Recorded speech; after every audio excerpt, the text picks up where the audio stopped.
సంగీత సాహిత్య స్వరసంగమ దృశ్య కావ్యానికి స్వాగతం. నా పేరు Dhananjay. Pushpa 2 the rule movie నుంచి టైటిల్ సాంగ్ అయితే రిలీజ్ అయింది. మరి ఆ పాట విన్నాక నాకేమనిపించిందో, నా ఫీలింగ్స్ అన్ని మీతో పంచుకోవాలని నేను ఇక్కడ రెడీగా ఉన్నాను. Let's come on. Pushpa Pushpa Pushpa Pushpa Pushpa Pushpa Pushpa Pushpa Pushpa Pushpa Pushpa Pushpa Pushpa Pushpa అని ఈ హుక్ లైన్తో పాట అయితే స్టార్ట్ అవుతుంది. ముందుకు సాహిత్యం గురించి మాట్లాడుకుందాం. పాట రాసింది చంద్రబోస్. ఇక్కడ ఒక పల్లవి 2 చరణాలు ఉన్నాయి. మొత్తం పాటంతా పుష్ప క్యారెక్టరైజేషన్ని, అతని యాటిట్యూడ్ని ఒక రేంజ్లో డిఫైన్ చేయడం జరిగింది. డిఫైన్ కాదు, డిస్క్రైబ్ చేశాడనమాట. పల్లవి మొదటి లైన్తోనే పుష్ప క్యారెక్టరైజేషన్ని అక్కడ పెట్టేశాడు చంద్రబోస్. నువ్వు గడ్డమ్మట్టా సవరిస్తుంటే దేశం దద్దరిల్లే, నువ్వు భుజమే ఎత్తి నడుస్తుంటే భూమి బద్దాలయ్యే. నిజమే, మరి దేశం దద్దరిల్లింది. తగ్గేదేలేని ఒక్క మాటతోనే, ఆ ఒక్క మాటే కాదు, పుష్ప క్యారెక్టర్ని తను సొంతం చేసుకుని ప్రాణప్రతిష్ఠ చేసి జీవించినందుకు గాను అల్లు అర్జున్కి జాతీయ స్థాయిలో ఉత్తమ నటుడిగా అవార్డు రావడం అందుకు నిదర్శనం. ఆ పాత్ర చిత్రీకరణ ఎంత అర్థవంతంగా, అద్భుతంగా, ఆమోదయోగ్యంగా ఉందో ఈ అవార్డు వచ్చిన దాన్ని బట్టి మనం అర్థం చేసుకోవాలన్నమాట. మరి అలాంటి క్యారెక్టర్ గురించి ఎలివేషన్ ఇవ్వాలంటే మామూలుగా చెప్తే సరిపోద్దా? ఆ విషయంలో చంద్రబోస్ రకరకాలైనటువంటి అతిశయోక్తులు, ఉపమానాలు వాడి పాటని ఒక రేంజ్లో నిలబెట్టేశాడు, చింపేశాడు. మామూలుగా కాదనమాట. యాటిట్యూడ్ కబాబ్ పుష్పరాజ్ అయితే ఎగ్జాగరేషన్ కబాబ్ చంద్రబోస్. అతిశయోక్తులు మామూలుగా లేవు. ఈ పాటలో ఎలా ఉన్నాయి, ఏమేమి ఉన్నాయి అనేది చూద్దాం. పుష్పరాజ్ ఏమీ 6 అడుగుల ఆజానుబాహుడు కాదు, కానీ అక్కడ అతని వ్యక్తిత్వాన్ని అక్కడ ఆకాశంలో నిలబెట్టేశాడు. ఎవరు? డైరెక్టర్ సుకుమార్. మరి అదే విషయాన్ని హైలైట్ చేస్తూ చంద్రబోస్ ఇక్కడ పుష్పని, నువ్వు నిలవాలంటే ఆకాశం ఎత్తే పెంచాలి, నిన్ను కొలవాలంటే సంద్రం లోతే తవ్వాలి అని చెప్పేసి చెప్పాడనమాట.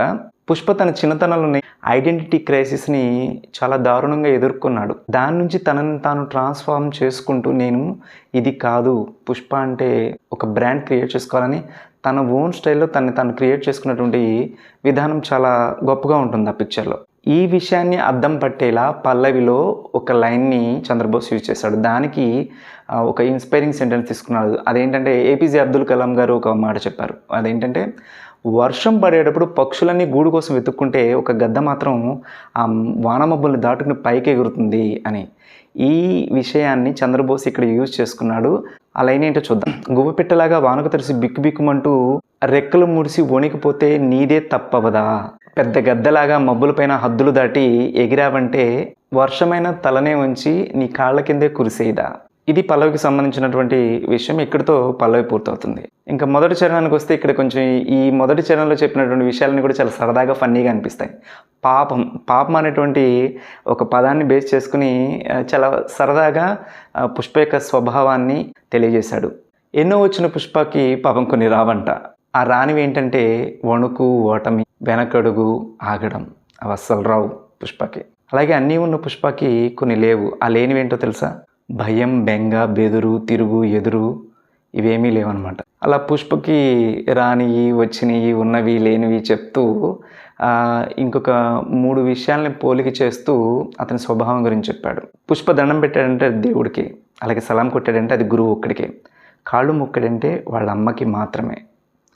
ఈ 3 విషయాలు చెప్పడం ద్వారా రచయిత ఈ సాహిత్యంలో తన క్యారెక్టర్ని ఏ విధంగా చెప్తున్నాడంటే, పుష్ప ఎవరి దగ్గర తల వంచడు, ఒకవేళ తల వంచితే ఆ 3 దగ్గర మాత్రమే అని మనం అర్థం చేసుకోవాలి.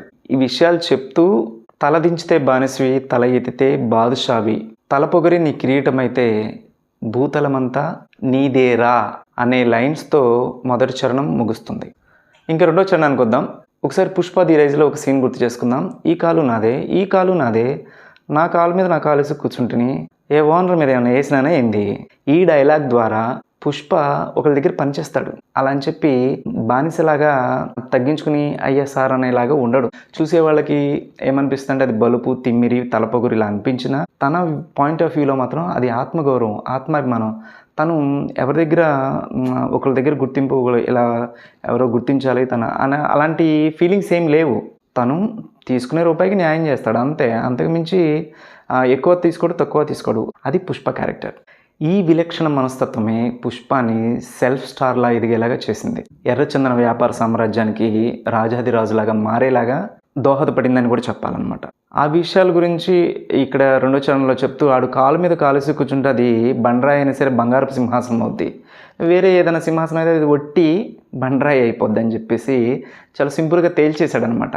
నెక్స్ట్ ఇంకొక విషయం ఏంటంటే, పుష్ప మాటిస్తే తప్పడం అనేది లేదు, అసలు అతని చరిత్రలోనే లేదు. ఆ విషయాన్ని ఇక్కడ బాగా హైలైట్ చేస్తూ చెప్పాడనమాట. ఆ పోలికైతే మాత్రం ఉంది నెక్స్ట్ లెవెల్. ఆ పోలిక ఏంటో చూద్దాం. ఆడు చేతిలోనే చెయ్యేసి మాటిచ్చాడంటే తుపాకీలోంచి తూట దూసుకెళ్ళినట్టే. తుపాకీలోంచి దూసుకెళ్ళిన తూట మళ్ళీ తిరిగి వస్తుందా? రాదు కదా. అలాగే పుష్ప మాట ఇచ్చాడంటే అంతే. అతని మాట తూట వెనక్కి రానంటే మాట కూడా అంతే.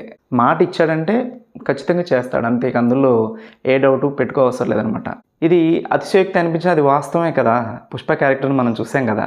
అంత బాగా పుష్ప అన్న మాటని నిలబెట్టుకుంటాడు, చేస్తాడు. ఇచ్చిన మాట తప్పడం అనేది తనకు అస్సలు తెలియదు. ఇది చాలా చాలా గొప్ప కంపారిజన్గా నాకు అనిపించింది అనమాట.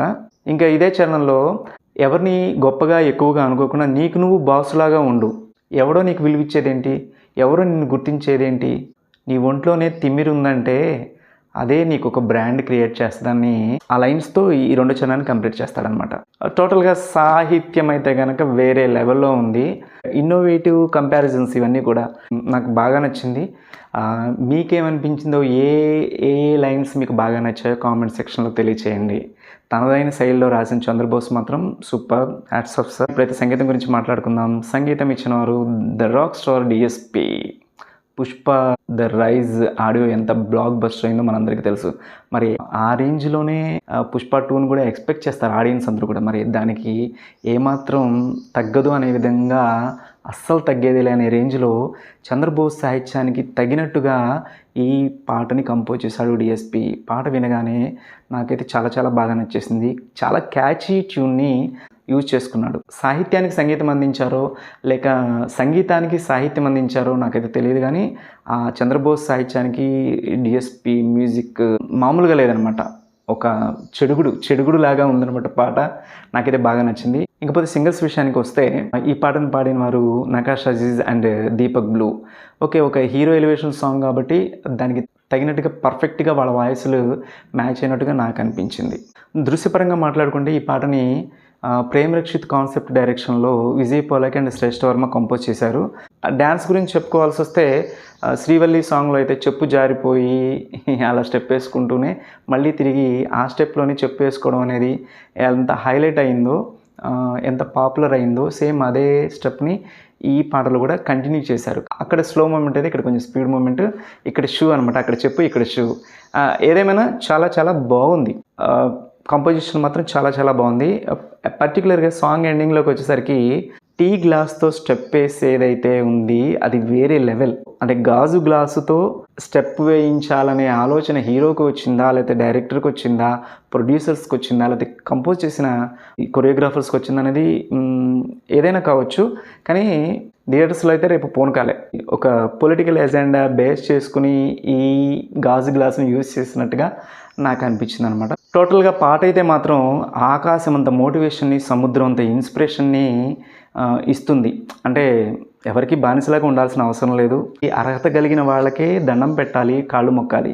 ఎవరికి పడితే వాళ్ళకి మొక్కాల్సిన అవసరం లేదు అన్నట్టుగా. నువ్వు కష్టపడు, నీ కష్టానికి తగిన గుర్తింపు రాని చోట నువ్వు పనిచేయాల్సిన అవసరం లేదు, నీకు నువ్వు బాస్ లాగా ఎదుగు. ఇలాంటి ఇన్స్పిరేషన్ని, మోటివేషన్ని అయితే మాత్రం ఫుల్గా ఈ పాట ఇస్తుంది. నాకైతే మాత్రం పాట బాగా నచ్చింది. ఇది ఆకాశం లాంటి పాటని నా ఫీలింగ్. ఇది ఇక్కడితో ఈ పాట గురించిన నా ఫీలింగ్స్ మీతో షేర్ చేసుకున్నాను. మళ్ళీ ఇంకొక పాటతో మరొకసారి కలుసుకుందాం. అంటిల్ దెన్, సర్వేజన సుఖనో భవంతు. జై హింద్.